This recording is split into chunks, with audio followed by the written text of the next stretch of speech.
Good afternoon, Mr. Secretary General, fellow delegates, ladies and gentlemen. It is a great honor to be here to address the topic of sustainable development. In many of our nations, especially developed countries, there is among our general population a genuine compassion towards those in need. There is a recognition of the grinding poverty that so many experience every day around the world. And yet sometimes it's said that our efforts to combat poverty and disease do not and cannot work, that there are some places beyond hope, that certain people and regions are condemned to an endless cycle of suffering. Here, today, we put those myths to rest. Today, we set aside the skepticism and we lift up the hope that is available to us through collective action. Because the world came together in an unprecedented effort, the global hunger rate has already been slashed. Tens of millions of more boys and girls are today in school. Prevention and treatment of measles and malaria and tuberculosis have saved nearly 60 million lives. HIV/AIDS infections and deaths have plummeted. And more than 1 billion people have lifted themselves up from extreme poverty. 1 billion. The entire world can take enormous pride in these historic achievements. And so let the skeptics and cynics know development works. Investing in public health works. We can break the cycle of poverty. People and nations can rise into prosperity. Despite the cruelties of our world and the ravages of disease, millions of lives can be saved if we are focused and if we work together. Cynicism is our enemy. A belief, a capacity in the dignity of every individual, and a recognition that we, each of us, can play a small part to play in lifting up people all around the world. That is the message that we are sending here today. And because of the work of so many who are assembled here today, we can point to past success, and yet we are also here today because we understand that our work is nowhere near done.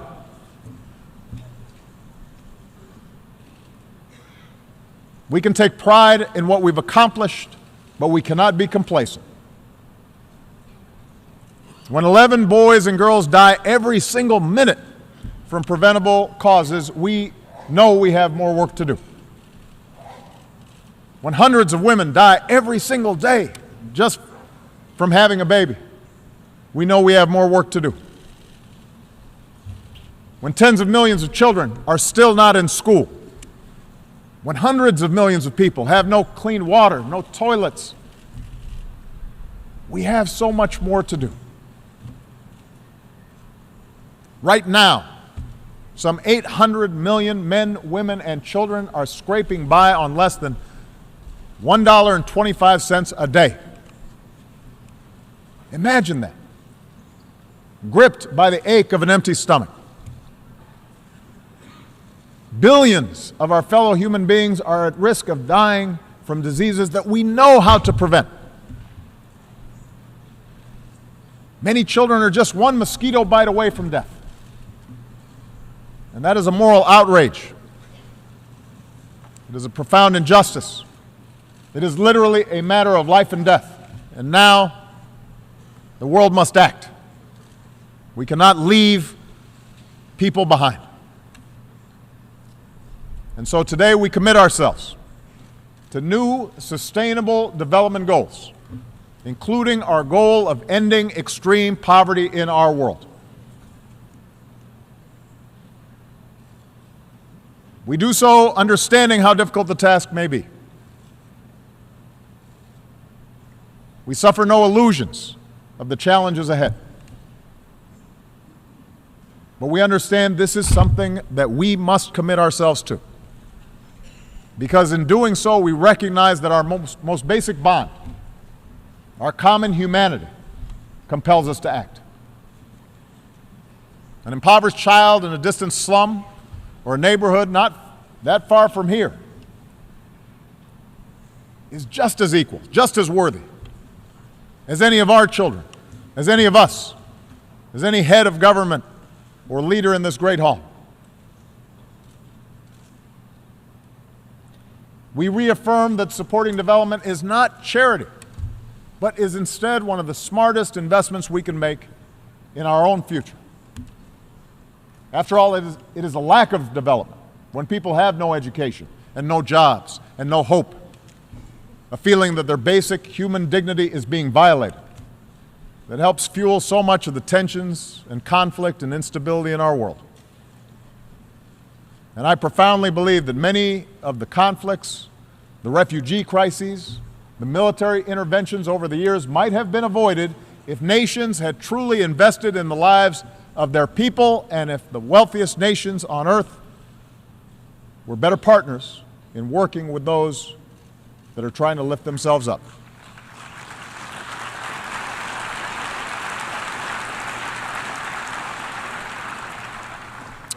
As one of the founders of the United Nations, Ralph Bunche, once said, "Peace is no mere matter of men fighting or not fighting. Peace, to have meaning, must be translated into bread or rice, shelter, health, and education." I'm here to say that in this work, the United States will continue to be your partner.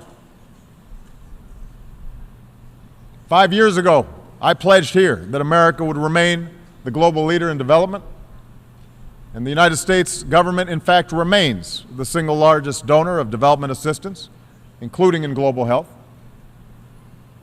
In times of crisis, from Ebola to Syria, we are the largest provider of humanitarian aid. In times of disaster and crisis, the world can count on the friendship and generosity of the American people. The question before us, though, as an international community, is how do we meet these new goals that we've set today? How can we do our work better? How can we stretch our resources and our funding more effectively? How can donor countries be smarter, and how can recipient countries do more with what they receive? We have to learn from the past to see where we succeeded so that we can duplicate that success, and to understand where we've fallen short and correct those shortcomings. And we start by understanding that this next chapter of development cannot fall victim to the old divides between developed nations and developing ones. Poverty, growing inequality exists in all of our nations, and all of our nations have work to do, and that includes here in the United States. That's why after a terrible recession, my administration has worked to keep millions of families from falling into poverty. That's why we've brought quality, affordable health care to more than 17 million Americans. Here in this country, the wealthiest nation on earth, we're still working every day to perfect our union and to be more equal and more just, and to treat the most vulnerable members of our society with value and concern. And that's why today I am committing the United States to achieving the Sustainable Development Goals. And as long as I am president,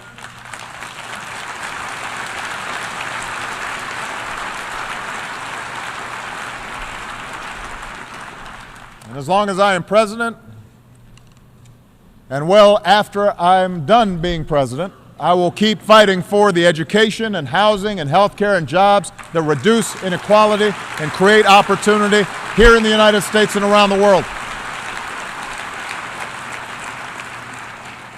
Because this is not just the job of politicians. There's work for all of us. Now, this next chapter of development cannot just be about what governments spend. It has to harness the unprecedented resources of our interconnected world. In just a few short years, in the areas of health and food security and energy, my administration has committed and helped mobilize more than $100 billion to promote development and save lives, more than $100 billion. And guided by the new consensus we reached in Addis, I'm calling on others to join us. More governments, more institutions, more businesses, more philanthropies, more NGOs, more faith communities, more citizens. We all need to step up with the will and the resources and the coordination to achieve our goals. This must be the work of the world. At the same time, this next chapter of development must focus not simply on the dollars we spend, but on the results that we achieve.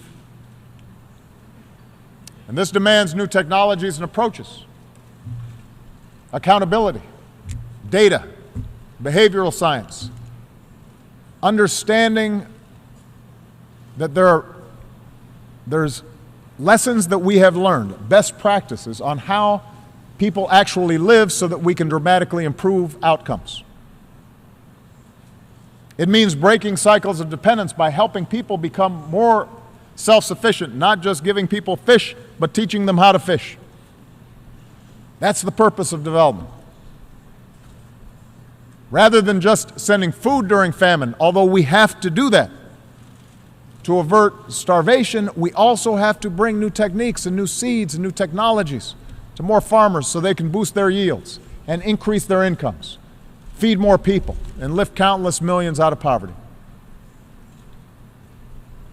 Rather than just respond to outbreaks like Ebola, although we have to do that, and we have, let's also strengthen public health systems and advance global health security to prevent epidemics in the first place. As more countries take ownership of their HIV/AIDS programs, the United States is setting two new bold goals. Over the next 2 years, we'll increase the number of people that our funding reaches so that nearly 13 million people with HIV/AIDS get life-saving treatment. And we'll invest $300 million to help achieve a 40% reduction in new HIV infections among young women and girls in the hardest hit areas of sub-Saharan Africa. And I believe we can do that. The first AIDS-free generation.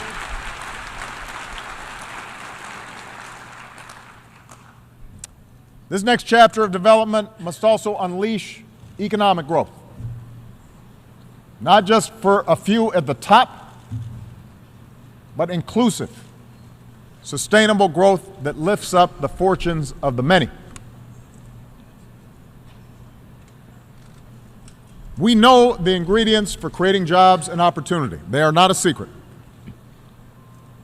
So let's embrace reforms that attract trade and investment to areas that are in need of investment and in need of trade. Let's trade and build more together. Make it easier for developing countries to sell more of their goods around the world.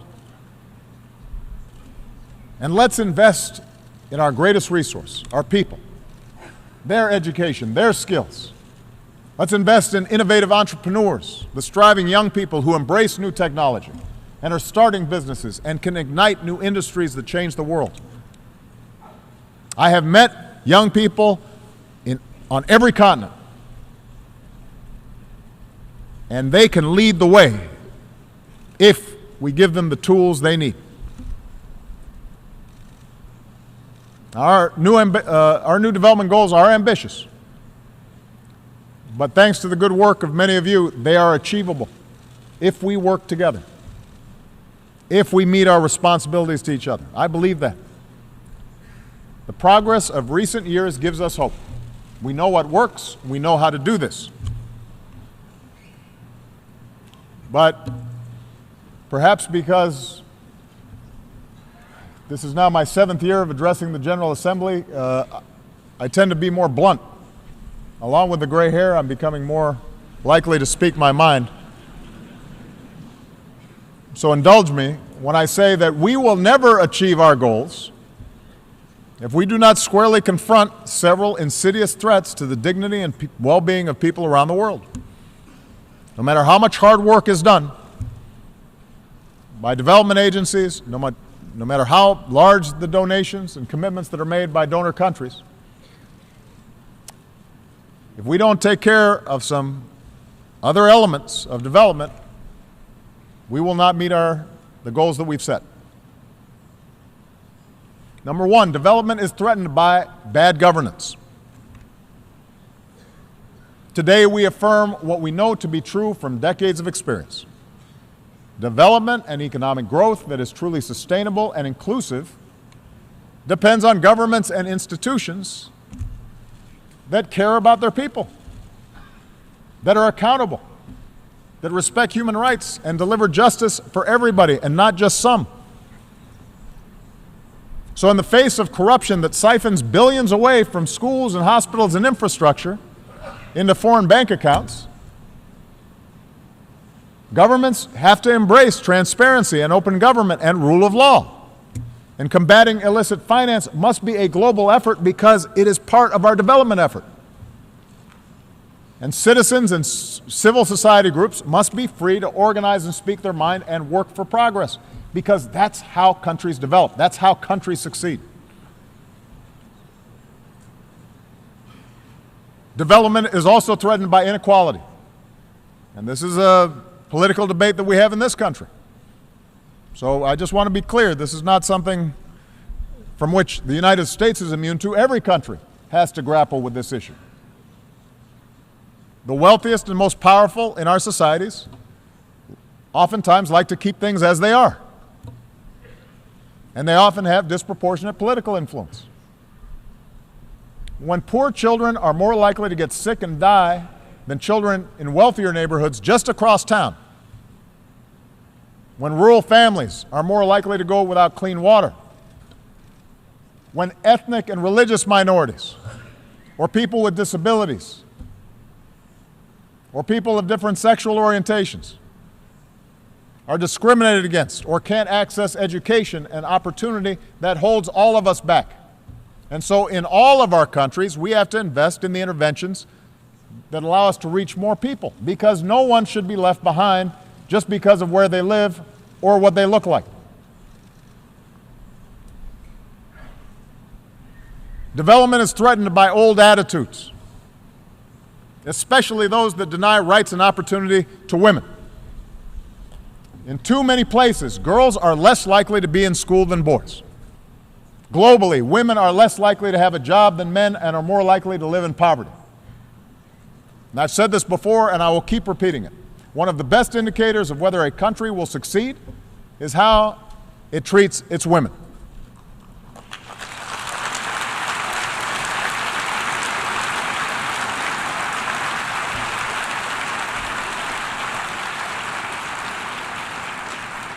When women have an education, when women have a job, their children are more likely to get an education.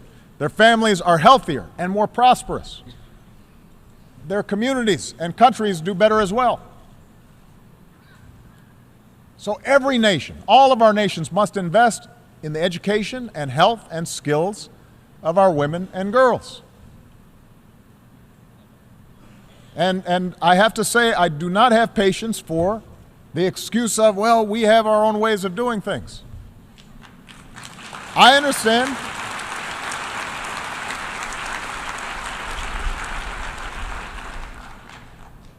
We understand that there is a long tradition in every society of discriminating against women. But that's not an excuse for taking a new path in order to make sure that everyone in a society has opportunity. Development is threatened if we do not recognize the incredible dynamism and opportunity of today's Africa. Hundreds of millions of Africans still struggle in the face of grinding poverty and deadly disease, daily assaults on their lives and dignity. But I visited Africa recently, and what I saw gave me hope, and I know should give you hope, because that continent has made impressive gains in health and education. It is one of the fastest growing regions of the world with a rising middle class.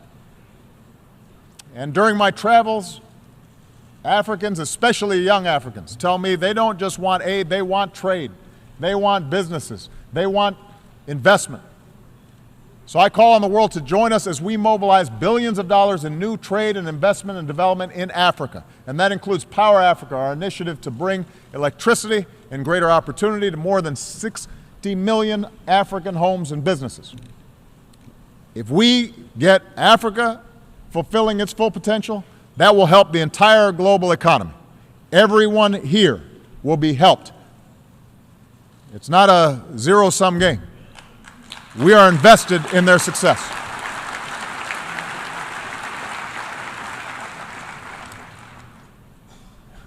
Development is threatened by war.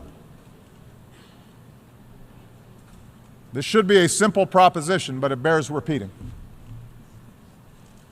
It is no coincidence that half of the people living in extreme poverty around the world live in places afflicted by chronic violence and conflict. Today, some 60 million men, women, and children have been forced from their homes, many by conflicts in the Middle East and in Africa.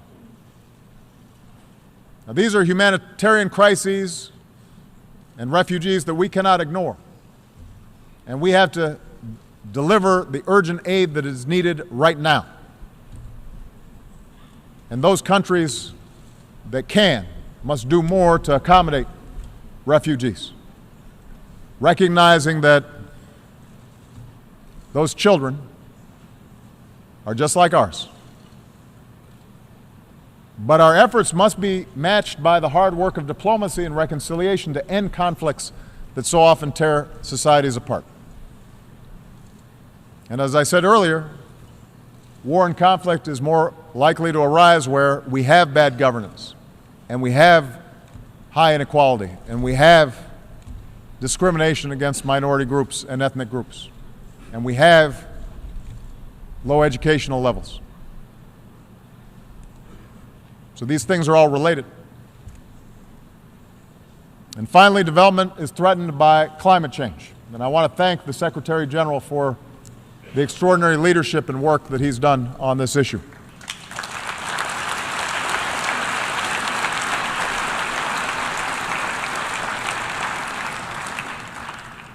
All of our countries will be affected by a changing climate. But the world's poorest people will bear the heaviest burden from rising seas and more intense droughts, shortages of water and food. We will be seeing climate change refugees. As His Holiness Pope Francis has rightly implored the world, this is a moral calling. In just 2 months, the world has an opportunity to unite around a strong global agreement. I saw President Hollande walk in a few moments ago. We are going to be converging in Paris. With his leadership and the leadership of every world leader, we need to establish the tools and financing to help developing nations embrace clean energy, adapt to climate change, and ensure that there's not a false choice between economic development and the best practices that can save our planet. We can do the same at the same time, and the communities and lives of billions of people depend on the work that we do.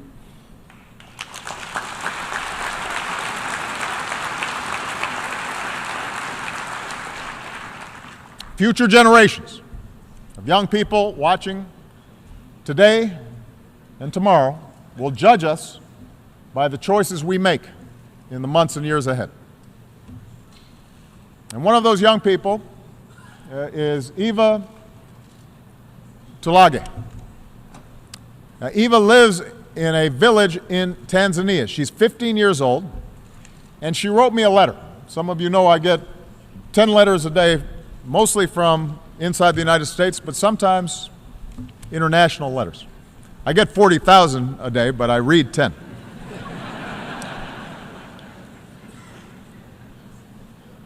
And so Eva told me about her parents, farmers who struggle to provide for their 7 children. And this young 15-year-old girl, a girl the age of my daughters, she dreams of going to college, but with little food to eat, she explained how it's hard for her sometimes to concentrate in school. She explained that her house doesn't have electricity, so it's hard for her to study at night. It's not because her parents don't love her and don't have ambitions for her. Her father works incredibly hard in the fields to pay for her education. But they just need a little help. I won't let him down, Eva said. I'll do whatever it takes, she said in her letter. And then, knowing that we would be gathered at this summit to help lift up families like hers, she asked me a question that could be asked of all of our nations. What will you commit to doing? What will you do?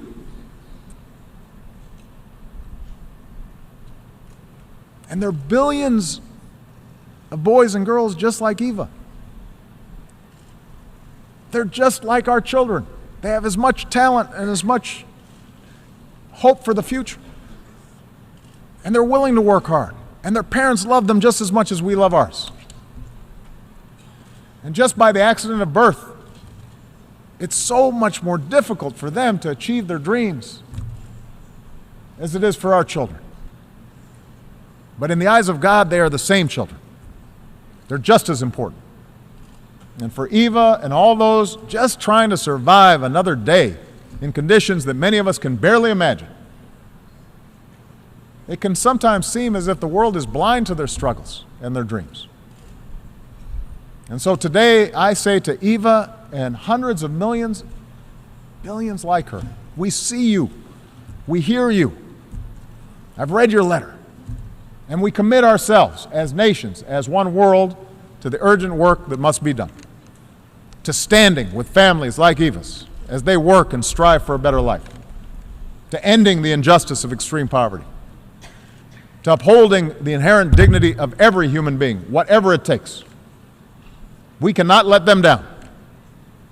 And with your help, we won't. Thank you very much.